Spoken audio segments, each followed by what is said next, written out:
Welcome back to another episode of Performance Talk. And today I have a very special guest, and I'm very honored working her way from rally car into XC Sport and then being crowned the first driver female of McLaren, Emma Gilmore. How are you doing? Yeah, I'm great. Thank you. Thanks for having me. Oh, no problem. Now, if that intro wasn't good enough, I can try to build it up a little bit more if you like. Oh, no, So it's it fine. was all right. Okay, okay. So I would like to talk about that just a little bit. Your transition into the McLaren family as for being the first woman driver. How has that been for you? Have you had a sense of responsibility or ambassador as far as like other young ladies coming up, kids coming up, thinking that maybe they can't do something, but they actually can? So how has that transition for you been? I mean, the last year that I've been since I've been announced as McLaren's first female driver, it's been a bit like a fairy tale, to be honest. I've been doing motorsport for 20 years, and I guess through that time, I've always seen myself as an ambassador for either the companies that I represent or the brands that I work for, but also for women in motorsports. So to be given the honor of being the first female for McLaren, I feel very honored about it. And I think it's been very humbling just to see the response coming from New Zealand. New Zealanders are very, very proud of our McLaren connection because Bruce Mhm. McLaren, who founded the McLaren Racing Company, he came from New Zealand. So there's a real proudness from being a New Zealander, but also for being the first female. It's kind of a nice full circle with the Kiwi connection, with New Zealand connection. So so being that coming in driver, what did you set your goals like coming into McLaren? Because like you said, you've been in driving for 20 years. You've been with other teams, you've been in rally, you were in XE prior to joining McLaren, but getting that bump to me seems like a bump. You know, McLaren, I think, is maybe the only car manufacturer within XE. Am I correct on that? So Yes. that to me is like a big accomplishment. So I salute you for that. So did you have any goals that you mentally set for yourself? Like once that happened, like I gotta turn it up another notch. Uh, I think who I am, I'm always wanting to do my best, regardless of who I represent. So obviously, I felt probably a bit more pressure the fact that you're representing a brand like McLaren, but definitely, for me, it's always doing your best. And I think the challenge with Extreme E is that it's such a new series. It's very challenging that when we go to these new remote locations, generally speaking, none of the teams have been there before. We've never seen the track before. We've never, driven on it. So there's so many challenges, and we do such little driving time before we're racing. That you sort of have to keep your expectations in check in some way because you can only control what you can control, and that's Right. probably the hardest thing because my background with rallying, once you start a rally, you're always in the car, you're always driving. You're either driving to the next stage where you're then racing, and then you're waiting for the car to be serviced. Like you're always on the clock. Versus at Extreme E, where there's a lot of downtime, and that allows for a lot of analysis. And if you're not, mentally strong and controlling where your mind's going, it isn't always in a productive way. So that's probably been a new challenge for me with Extreme E is just staying positive and focusing on the things you can control. Okay, so like going a little bit into that, how you had kind of contrast between rally and extreme E. Me personally, I've been in pretty much awe about not only the diversity, but the initiatives that Extreme E along with McLaren have done. It almost seems like it's environment before racing. You know, you watch every other race event, it's like the cars, the drivers, the finish line, who's first, who's last. But when you go in extreme E, the way they package things up is a product, it's more like I want to inform you on these areas that we're going into that we leave a footprint, but extreme E and along with the other teams and McLaren seem like we're taking a responsibility when we go in and when we come out. So could you talk to the audience about some of those initiatives, the pillars, the race without a trace? Could you kind of elaborate on that as a driver within that environment? Yeah, you've summed it up perfectly. Oh man. Yeah, I mean Thanks. that's that's the very cool thing with the Extreme E, like you touch on, is that they're using sport as a platform to educate people. And I think sometimes when we get presented with climate change and environmental damage, all these things, it all just seems like too big a problem and something that's happening out there, and we don't actually necessarily see the impact for us. So using sport as something that's really exciting, especially motorsport that is exciting, going to these areas where they are being directly affected by climate change and shining a spotlight on what's happening, what can be done, so that we're educating people, but kind of in a informative, interesting way, rather than sort of standing there and telling people what we must do. It's taking people along on the journey and how important that journey is. And obviously the male female grid, every single car on the grid has one female and one male driver, Right. and they have equal driving parts, and that's never been done in any motorsport. And I mean, we're seeing it a little bit more in some of the Olympic sports where they're starting to have these, co-ed sporting teams, but it is game changing for motorsport to have women 50% representation on the grid. So the three pillars, could you explain that to the audience? Because that was a very cool thing that I heard as far Sorry. as the three pillars. So basically like sustainability, driver equality, and I think electric. Like that is kind of like the three things that it seems like you all pretty much hit on. Like the driver equality is there and it's present. Sustainability and electric. So Yeah. what are Sorry. those? Yeah. Yeah. What is Carry on. no, no. So what are those dynamics like for you? Like when you got into McLaren and within XC, because like I said, you were with another team before XC. How was that for you as a driver participating in something like that, like versus rally? I'm pretty sure y'all didn't have anything similar to that. No, I mean, that's the really exciting thing about Extreme E, and I think where we're getting a whole new audience about motorsport that are really interested in it, is that it's not like we've taken an existing kind of motorsport and added the male and female and electrified it. We've taken something that's completely different. We're going to these remote locations that have never seen live sport before. We're racing on terrain that's never seen a racetrack before. So we're racing, and then adding into that, we're actually racing wheel to wheel. So, it's kind of like a cross of rallycross and rally and cross-country rallying. But yeah, with the electrification of it, I mean, we're out in these remote spaces and we're using hydrogen fuel cells to recharge the cars. There's so many cool messages right throughout the whole championship. So, so the pairing of a male and a female throughout the entire grid is like unprecedented, first of all, and I salute you all on that. That is highly interesting and highly appreciative to see, because I'm a big component of if you have the ability and the skill, why would you not then have the opportunity? And me having three girls, I'm very big on that. I have one in karate, one does cosmetics, the other wants to do sports. So it's like I want them to have equal an opportunity, just like anybody else within sports. So with you having male and female, when you all do these switches, you all call them, how is that? Because it seems like what you get like 45 seconds and then you take out. So is the car developed for both drivers, or is it developed with only performance in mind and no one driving strategy type? I mean, the big thing in motorsport is that to drive fast, you have to have a car that you're comfortable with. And Yes. as you touched on, we've got two drivers sharing one car. So it comes down to a little bit of a compromise. There might be things that I like about the car setup that doesn't suit Tanner, my teammate, 100%, or vice versa. It might be something he prefers and I'm not 100. So it's coming to a compromise where we're both 100% or as close as we can be comfortable in the car, which will allow us both to drive the car as fast as possible. Okay, and which I've seen that the camel grass is like a doozy. Like camel grass just comes out of nowhere. Like I'm like, man, camel grass is nothing to play with.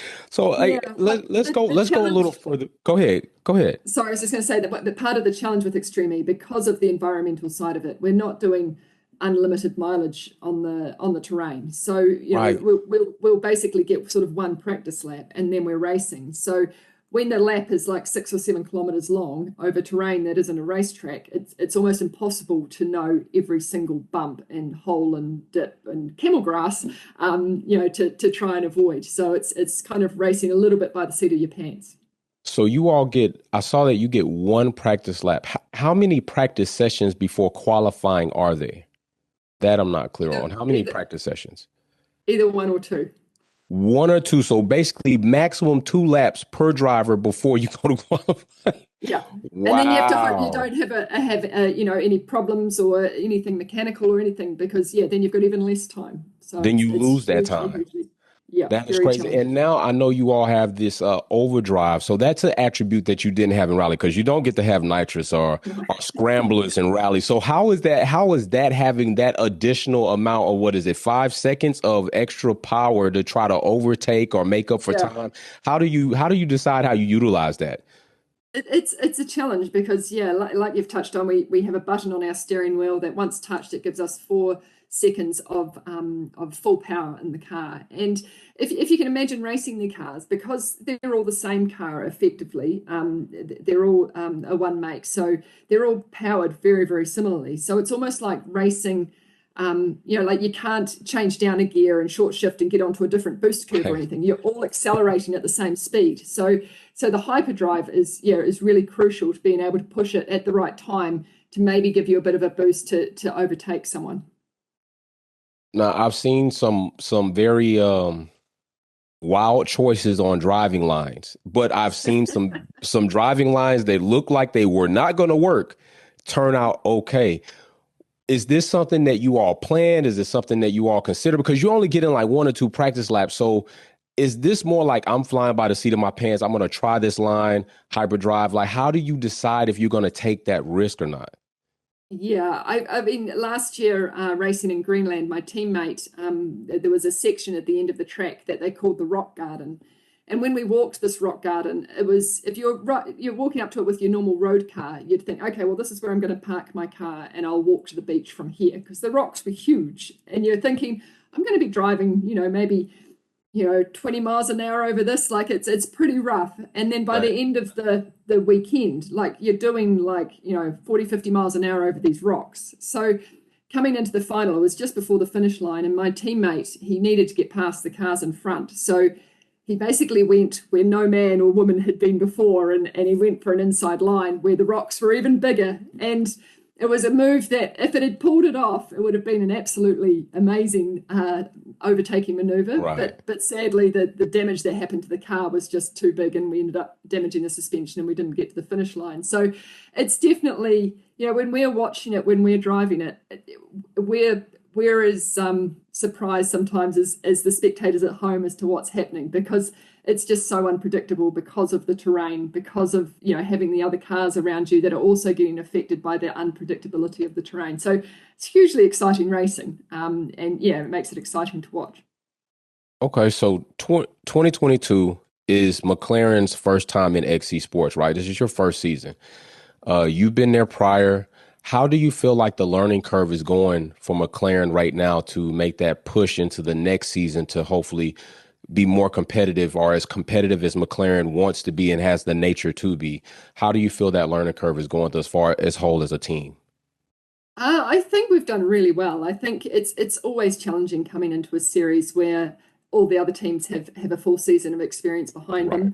them. The first half of the season has effectively been events that the other teams have a bit of experience with. Saudi Arabia was a different venue, but they had been to sand dunes in that terrain previous, and Sardinia was effectively almost the same track as last year. So we came out of the blocks at Saudi, and we proved we were competitive, and likewise in Sardinia, we're qualifying near the front of the field, which with our limited experience just shows how competitive we'll be when we get a bit more mileage behind us. But I'm also confident when we head into this next event now in Chile, where everyone's brand new at this terrain. So I feel that's going to be a more level playing field for us, and now we've got a bit of experience behind us as well. Okay, so what about the your experience with rally? So let's go beyond before you were in rally car, now you're in the MX, correct? What are some compare and contrasts that definitely stand out to you that maybe we all as viewers can maybe relate to on some degree, like compare and contrast between rally and now you're in XE and the MX as far as the capability of the car underneath driving and racing conditions? Yeah, so the rally car that I rally, they're generally speaking, they're more designed for smoother terrain. So Okay. so they're very fast, but the terrain is probably a lot smoother, and we're driving much longer distances, and you've got the road to yourself, so you're not having to deal Okay. with other traffic, which is a huge thing. So interestingly, in terms of the driving, the the rally cars we're used to, they generate a lot of heat because of the gearbox and the engine and all those kind of temperatures that are happening. Versus once we jump into the Extreme E car, they're actually quite a cool car because they're not generating the same sort of heat Okay. that the petrol cars create. Racing with other vehicles, like we had an unfortunate incident in Sardinia where I got touched by another car off the start line and I had nowhere to go. So, generally in rallying, you've got a set road that you stick to. You have a co-driver beside you as well that's calling you your pace notes, so you know what's coming up with the terrain. Versus in the Extreme E, where you're just in the car on your own, you're learning the track, and then you've got to deal with other cars around you, more dust, and that unpredictability. Right. And I want to kind of hint on something that you said a little bit right there. Like you're on the track and rally, you are correct. You got it to yourself, you and your co-pilot, you're going through the track. But here you're starting off, I think you all start off with like a what, three, four by side or three by side, depending. Yeah, it depends. So it can be Okay. as small as a three car grid up to a 5 car grid. So yeah, so Okay. it's quite different. And I definitely want to tell you that I'm glad that you're okay and that you're safe. So Okay, me I'm too. not going to talk too much about the actual incident as I want to highlight the type of mental toughness that you have to have as a competitor to have a situation like you did going into that. How do you mentally bounce back to get into that machine and then say, I'm still going to push it as hard, if not harder than I did before that happened? How do you speak to us about how you work through that? Yeah, it's like I do think there's something a little bit strange with rally drivers and motorsport drivers. I really do because when the car comes to a stop, most ordinary people when you have a car accident, you're like, oh my God, and we're just like, "Arr, arr," you're angry and annoyed and all those frustrations. Um, so yeah, I mean the biggest frustration I came from horse riding, and if you fell off your horse, best thing you did was you just got back on it and carried on. And that's probably one of the really frustrating things with motorsport is that generally when you have a crash or something, you can't simply just get back in and carry on because the car's damaged. So that's probably the hardest thing for me mentally is seeing the work that the team have to put into getting the car ready again, because that's just, and I know it's part of what they enjoy about the challenge of racing is the building the car and preparing it. But when it's just so unnecessary for when sometimes accidents happen outside of your control, it's very frustrating. But yeah, when you're racing, you don't have time or the brain capacity to be worried. If you did, you wouldn't be fast. So you've just got to focus on what's ahead of you and be committed to that. That is a very different thing, and I don't think everybody can do it to that capacity. Like I've seen some people. I showed some people some clips, and they're like, "Nah, I'm not getting back in that car." So everybody can do it. So I salute all of you as drivers and competitors. So let's now move back, like really back to the future. Let's get into the DeLorean and go back, and I want to know and get a picture or a glimpse of what gets Emma the Tyke, right, the kid through this life to Emma, the woman, being the first female driver for McLaren. Like, how did you get here? Like, what inspired you? Because I'm a big component of there's no one mandated path for somebody to reach success in their own right. And I hate when people tell people you can't do it or you won't be able to do it because you're doing it a different way. So how did Emma get from a kid to Emma, the woman, being blessed as McLaren's first woman driver? Like, how did you even get inspired into that? Yeah, I mean it's interesting. Like I still get goosebumps about it when you talk about it like that, because for me, where I am now from where I was, 30 odd years ago, when I was a child, and where I thought my future was going to be, they're just so far removed. So Right. I grew up horse riding. I wanted to be an Olympian. I wanted to go to the go to the 3 day event at the Olympics, and I was probably most inspired by watching a New Zealand rider in like 1988 Olympics, Mark Todd, and he won double gold on this little horse at the Olympics. And I was like, that's what I'm going to do. I'm going to be an Olympian. And I was driven, I guess, for that dedication and focus with the horses right through all my teenage years. And as I got into my early 20s, the horses they hadn't read the game plan about how things were going to go, and they didn't really want to go to the Olympics. So and I started to think, well, they're kind of scary when they start doing things you don't want them to do. And Right. had some friends that had bad accidents, and I was questioning my resolve with it. I was like, oh, this might not be me after all. And I gave it up, and it was the hardest thing to do because it was all I'd known through my whole childhood, and it was my dream and all those sorts of things. So, Right. and I guess that's a lesson I think for younger people is, and like what you touched on, you can be so focused thinking that's the path you've got to take. But, if you have that focus and dedication towards something, other opportunities, come out of that, and that dedication will be able to be applied to other things. But in that time that I was still horse riding, as I'd started by navigating for my cousin and my sister in rally events. So I was doing the co-driving, and I Okay. always enjoyed going fast. So Dad always drove quite quickly and he was into cars. He's a mechanic, Right. and I'd go pillion on his motorbike, and so I always enjoyed speed, but never thought I'd be able to drive a car fast on gravel, because how do you do that? That's just not something you learn how to do just Right. off straight away. But I got a little bit into motorbike riding, so trail riding on gravel and dirt and stuff. And then when I eventually had the opportunity to drive a rally car, it was just like a duck to water. Like I just felt like I'd found my thing. And the buzz I get from driving a car fast down a gravel road, like it's still the best buzz in the world. The car is Right. is like an extension of yourself. You've got it sliding effortlessly from apex to apex, and it's just the best feeling in the world. Absolutely love it. So, and I guess that's what's kept me motivated and driven over all the years. And there's been a lot of disappointments along the way as well, but is that Okay. absolute buzz. So it's that feeling which I don't get anywhere else, is what keeps me hooked and keeps me coming back for more. So just a brief moment to touch on that, because I think that's very important for people to understand that everything doesn't go without a hitch. And you said that there was some moments in there. Was there ever a moment in that entire time you're making your path to where you are now that you almost said you're done with it, that you weren't going to Yeah. continue on? Absolutely. I was speaking with this recently with people. There's been three times where I've been that close to giving up.